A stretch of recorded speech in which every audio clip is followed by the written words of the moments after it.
Hello everyone, Jai Mahakal. Welcome back to my channel. So let's continue with the vocab session. अभी तक हम A और B का कर चुके हैं. अब हमारा अल्फाबेट आता है C. तो C से हमारे 5 रिविजन वर्ड्स हैं और 5 हमारे न्यू वर्ड्स हैं. 5 जो रिविजन वर्ड्स हैं उनमें आता है हमारा calibre, candid, curious, cinnamon and cunning. तो ये हमारे 5 वोकैब वर्ड्स हैं. सबसे पहला वर्ड जो है कैलिबर. कैलिबर का मतलब होता है आपके अंदर क्षमता होना किसी कार्य को करने की, कि आपने कितना कैलिबर है, कितना पोटेंशियल है. ये दोनों सिनोनिम्स हैं. तो कैलिबर का क्या मीनिंग हुआ? क्षमता, आपके अंदर कार्य करने की जो क्षमता होती है, that is called as calibre. Next word आपका आता है दैट इज कैंडिड. कैंडिड का मतलब होता है कोई चीज़ बहुत ज़्यादा स्ट्रेट फॉरवर्ड और डायरेक्ट होना, जो सीक्रेटिव नहीं होती है. नॉर्मल शब्दों में अगर हम कहें तो बहुत सरल, सिंपल. तो कैंडिड इज जो होता है निष्कपट व्यक्ति, उसको भी हम कैंडिड बोल सकते हैं. नॉर्मली हम हमारे पिक्चर्स के लिए भी कैंडिड यूज़ कर सकते हैं ना. कुछ कैंडिड पिक्चर्स मतलब ऐसी पिक्चर्स जो आप नेचुरली क्लिक कर रहे हो, आपने कोई पोज नहीं दिया उस चीज़ के लिए, डायरेक्टली आपकी पिक्चर क्लिक हो रही है कैसे भी उसमें, तो वो सरल तरीका हो गया. अगर नॉर्मल इसको दूसरे सेंस में अगर हम लें तो कैंडिड का मतलब हुआ ऐसा व्यक्ति जो बहुत सरल होता है और सीक्रेटिव नहीं होता, बहुत मोडेस्ट होता है. तो that is the meaning of candid. Next आपका वर्ड आता है सिनेमन. सिनेमन वर्ड हम स्पाइसेस में पढ़ चुके हैं. सिनेमन का मतलब होता है दाल चीनी. ये मैंने एक स्पाइस का लिया है. स्पाइसेस सी से तो बहुत सारे थे, बट सिनेमन जो है वो बहुत कॉमनली यूज होता है, तो यू शुड नो दिस. अब नेक्स्ट आपका वर्ड आता है दैट इज क्यूरियस. क्यूरियस का मतलब होता है जो व्यक्ति बहुत ज़्यादा उत्सुक होता है ना. इम्पेशेंट व्यक्ति जो होता है ना, बिल्कुल बहुत उत्सुक होता है हर चीज़ के लिए, कि फटाफट ये चीज़ हो जाए. बहुत क्यूरियसली हम किसी चीज़ का वेट करते हैं. लाइक हमारा अगर कोई एग्जामिनेशन है तो एग्जामिनेशन के रिजल्ट के लिए अगर हमने बहुत अच्छा करा हो तो हमें होता है ना कि फटाफट रिजल्ट आ जाए, यार क्या रिजल्ट होगा. तो ये जो उत्सुकता होती है ना, उसको हम बोलते हैं क्यूरियोसिटी. एंड उत्सुक होना, दैट इज क्यूरियस. तो क्यूरियस वर्ड का मीनिंग हुआ उत्सुक. आपका नेक्स्ट वर्ड आता है कनिंग. कनिंग का मतलब होता है कि जो व्यक्ति बहुत ज़्यादा श्रूड होता है, बहुत चालाक होता है, उसको हम बोलते हैं कनिंग. कोई व्यक्ति बहुत चालाक होते हैं ना, बहुत नेगेटिव सेंस में, बहुत बुरे व्यक्ति होते हैं, उनके लिए हम बोलते हैं बहुत कनिंग इंसान है यार ये. ठीक है. तो these are your 5 vocab words which we have already studied. अभी तक हमने वोकैबलरी वर्ड्स जो देखे हैं वो अल्फ़ाबेट सी से देखे हैं. अब उन्हीं पर ही बेस्ड हम सेंटेंसेस देखेंगे. So let's go for it. तो पहला वर्ड हमारा था दैट वाज कैलिबर. कैलिबर का मतलब होता है कार्य करने की क्षमता होना. तो company hires only those employees who have the highest calibre. Company केवल उन्हीं एम्प्लॉयज को हायर करती है जिनमें बहुत ज़्यादा कैलिबर होता है, क्षमता होती है कार्य करने की. और if you want to show your calibre, be laborious. अगर आप अपनी क्षमता दिखाना चाहते हैं तो मेहनत कीजिए. आपका नेक्स्ट वर्ड आता है कैंडिड.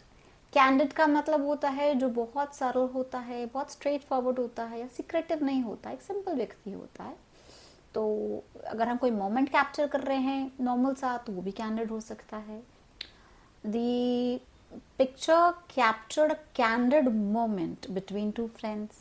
दो लोगों के बीच में, दो दोस्तों के बीच में एक पिक्चर ने कैंडिड मोमेंट कैप्चर कर लिया.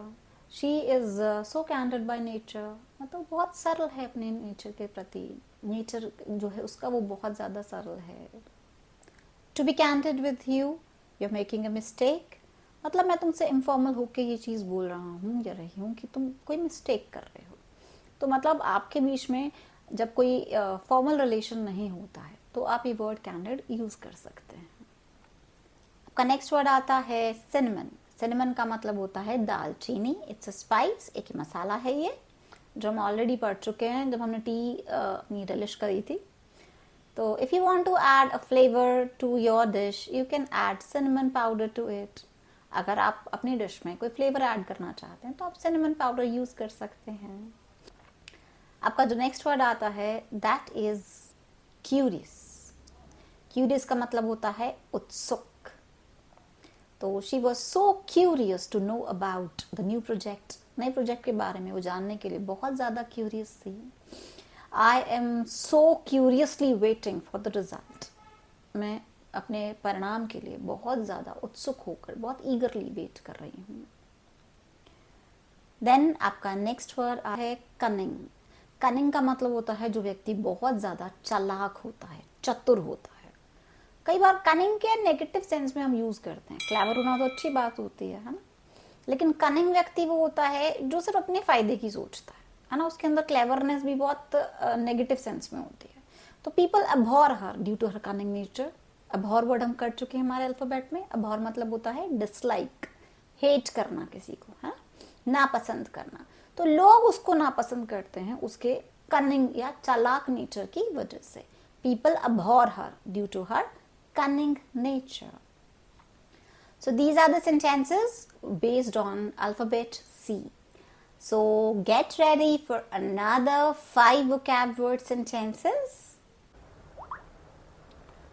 आपका नेक्स्ट वर्ड आता है दैट इज कैकोफोनी। कैकोफोनी का मतलब होता है जो बहुत कर्कश भरी आवाज होती है ना, कानों में बिल्कुल चुभने वाली आवाज, उसको हम बोलते हैं कैकोफोनी। मतलब बहुत ज्यादा, बहुत तेज उसमें नॉइजी होना। हम नॉइजी के लिए एक वर्ड अल्फाबेट बी में पढ़ चुके हैं, दैट इज बॉइस्टरस। बॉइस्टरस का मतलब भी होता है कि बहुत ज्यादा तेज साउंड होना, है ना, ठीक चिल्ला नहीं। कैकोफोनी का मतलब होता है और भी ज्यादा, इतनी तेज आवाज कि वो कानों को चुभने लग जाए, अनबियरेबल हो जाए बिल्कुल। तो that is called as cacophony. आपका नेक्स्ट वर्ड आता है कैलमिटी। कैलमिटी का मतलब होता है कोई डिजास्टर, जैसे नेचुरल कैलमिटीज होती हैं, अर्थक्वेक। तो कैलमिटी का मतलब क्या हुआ, कोई विपत्ति आ जाना, आपदा आ जाना आपके ऊपर, है ना। तो that is called as calamity. Calamity कोई विपत्ति, आपदा, लाइक जैसे हमारे कुछ भी हो सकता है, सुनामी हो गया, देन अर्थक्वेक हो गया। तो ये क्या होती है, हमारी नेचुरल कैलमिटीज होती हैं, ठीक है। आपका नेक्स्ट वर्ड आता है कैलो। कैलो का मतलब होता है जो इनएक्सपीरियंस्ड व्यक्ति होता है ना, उसके लिए हम यूज करते हैं कैलो। कैलो का मतलब होता है अनुभवहीन, जिसको जो है किसी भी चीज का अनुभव ना हो, एक्सपीरियंस ना हो जिसको कुछ करने का। तो जो काफी रॉ होता है अपनी फील्ड में, या कुछ कह सकते हैं बहुत न्यू आया हो किसी फील्ड में, उसको एक्सपीरियंस नहीं हो उस चीज का, तो वो व्यक्ति जो होता है वो कहलाता है हमारा कैलो। आपका नेक्स्ट वर्ड आता है कोजेंट। कोजेंट का मतलब होता है ऐसी कोई चीज जो बहुत ज्यादा ठोस होती है। ये तो हमारे फिजिकल टर्म्स में हो गया। जैसे कोजेंट के लिए हमारा जो सिनोनिम है दैट इज कॉन्क्रीट। कॉन्क्रीट मतलब बहुत रिजिड होना, मतलब बहुत ठोस कोई चीज का होना, that is called as cogent. And cogent का जो दूसरा मीनिंग आता है that could be persuasive. Persuasive मतलब ऐसा व्यक्ति जो बहुत ज्यादा प्रभावशाली होता है और अपनी बात को मनवाने की ताकत रखता है, तो इस व्यक्ति को हम कोजेंट कह सकते हैं। तो कोजेंट के लिए जो हम वर्ड यूज करेंगे, जो उसका सिनोनिम है, वो परजुएसिव होता है, कन्विंसिंग हो सकता है, कि आपके अंदर इतनी पावर है कि आप अपनी बात दूसरों से मनवा सकते हैं। तो the meaning of cogent is प्रभावशाली। आपका नेक्स्ट वर्ड आता है केओस। केओस का मतलब होता है अव्यवस्था। अव्यवस्था का मतलब ये हुआ कि कोई चीज जब ऑर्डर में नहीं होती, जब थोड़ा सा भगदड़ मच जाती है ना, किसी जहाँ पे कहीं गड़बड़ी सी कुछ हो जाती है, तो that is called as chaos. Like भीड़, बहुत ज़्यादा भीड़ हो गई, बहुत ज़्यादा कोई इवेंट ऑर्गेनाइज कर रहे थे आप और उसके अंदर बहुत तेज भगदड़ मच गई, तो that is called as chaos, है ना, केओस क्रिएट हो जाना। फाइन। तो these are your 5 vocab words. So let's continue with another 5 words. आपका जो नेक्स्ट वर्ड आता है दैट इज कैकोफोनी। कैकोफोनी का मतलब होता है कि बहुत ज़्यादा कर्कश भरी आवाज़, बहुत ज़्यादा नॉइजी होना, जो आपके लिए टॉलरेबल नहीं होता है ना, जिसको आप सहन नहीं कर पाओ। तो sentence could be the construction site was a cacophony of jackhammers and sirens. मतलब जो कंस्ट्रक्शन साइट थी वहाँ पे जो चलते ना, मतलब जितनी भी मशीन्स चल रही होती है उनकी इतनी ज़्यादा तेज़ नॉइस थी, बहुत कर्कश भरी नॉइस थी, जो कि टॉलरेबल नहीं थी। आपका नेक्स्ट वर्ड आता है कैलमिटी। कैलमिटी का मतलब होता है डिजास्टर या विपदा, है ना। तो नेचुरल कैलमिटी भी हो सकती है। The earthquake was a huge calamity for the people. इसके लिए दूसरा सेंटेंस भी हो सकता है, that is the closing of the factory was a calamity for the whole city. The factory का बंद हो जाना पूरी सिटी के लिए बहुत ज़्यादा विपदाजनक था। आपका नेक्स्ट सेंटेंस आता है कैलो। कैलो का मतलब होता है जो अनुभवहीन होता है, इनएक्सपीरियंस्ड होता है, दैट इज कैलो। तो कैलो के लिए हम यूज कर सकते हैं sentence that is he is quite कैलो टू एंटर द पॉलिटिक्स। मतलब पॉलिटिक्स में जाने के लिए अभी वो बहुत ज़्यादा इनएक्सपीरियंस्ड है। आपका नेक्स्ट वर्ड आता है कोजेंट। कोजेंट का मीनिंग होता है प्रभावशाली या ठोस होना। तो उसका सेंटेंस है the cogent person has the power to convince people. एक कोजेंट जो प्रभावशाली व्यक्ति होता है उसमें इतनी पावर होती है कि वो लोगों को मना सके। एंड अगर हम इसके लिए हम कुछ ठोस यूज़ करते हैं, कुछ रिजिड यूज़ कर सकते हैं, तो उसके लिए हम बोल सकते हैं कि that rock is so cogent. मतलब वो जो रॉक है वो बहुत ज़्यादा ठोस है ना, आसानी से टूटने वाली नहीं है। आपका नेक्स्ट वर्ड आता है केओस। केओस का मतलब होता है भगदड़ मच जाना, है ना, अव्यवस्था होना किसी चीज़ की।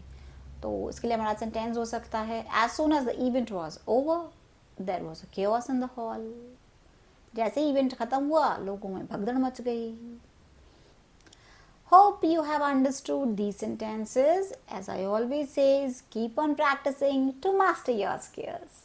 तो प्लीज़ आप इनको प्रैक्टिस करें, अपने डेली यूज़ में लेकर आएं इन वर्ड्स को, जिससे कि आप इनको मेमोराइज कर सकें। तभी आपको ये वर्ड्स याद होंगे। आप इनको बार बार देखिए, देखेंगे तो वो वर्ड्स जो हैं वो थोड़े बहुत आपके दिमाग में इन्फ्यूज़ होंगे, मतलब दिमाग में बैठेंगे।